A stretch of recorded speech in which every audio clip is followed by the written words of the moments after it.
The same people behind the January 6th insurrection are now trying to overthrow the government in a slow-motion coup. We're taking over all the elections. If they succeed, you can kiss our democracy goodbye.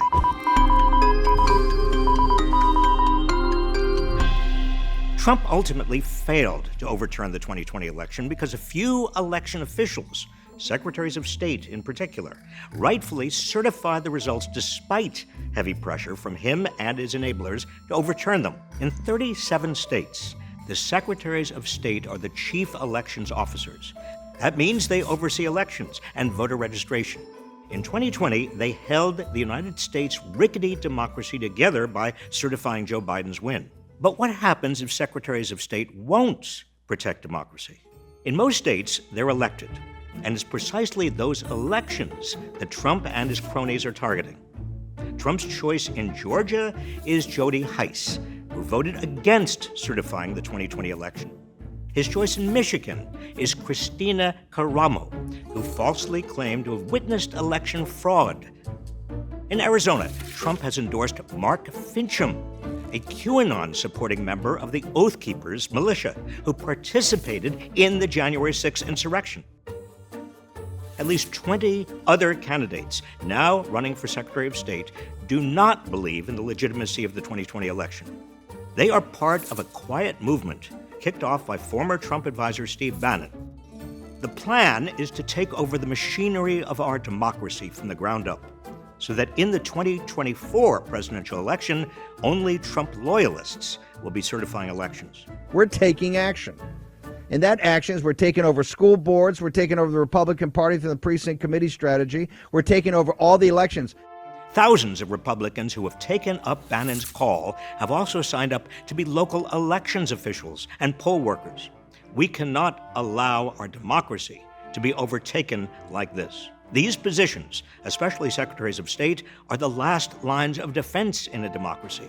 And we've seen what happens when secretaries of state put partisan interests ahead of election integrity.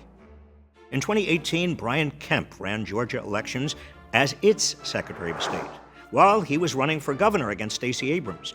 During his tenure, Kemp oversaw the purging of almost 1.5 million voter registrations and the closing of more than 200 polling places.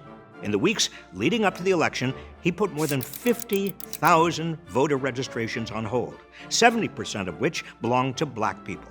He won by 55,000 votes. And remember back in the 2000 presidential election, when Al Gore won the popular vote? Nonetheless, Florida Secretary of State Katherine Harris, who had been co-chair of George W. Bush's statewide campaign, ended up calling Florida for Bush, which handed him the election. Trump and Bannon's goal is to replicate these abuses across America and put into power Trump loyalists who care more about electing Trump than upholding democracy. Voter suppression is nothing new, but it's now occurring on a scale we haven't seen before.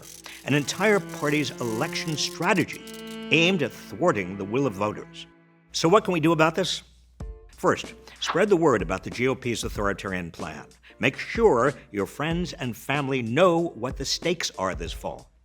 Next, get involved locally. Volunteer to be a poll worker or join a campaign. From school boards to secretaries of state, every position matters.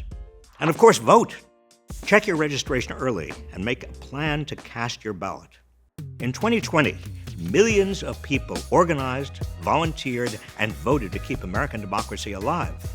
We, the people, must work to elect public servants who will uphold democracy and stand up to those who are hell-bent on undermining it. Let's get it done.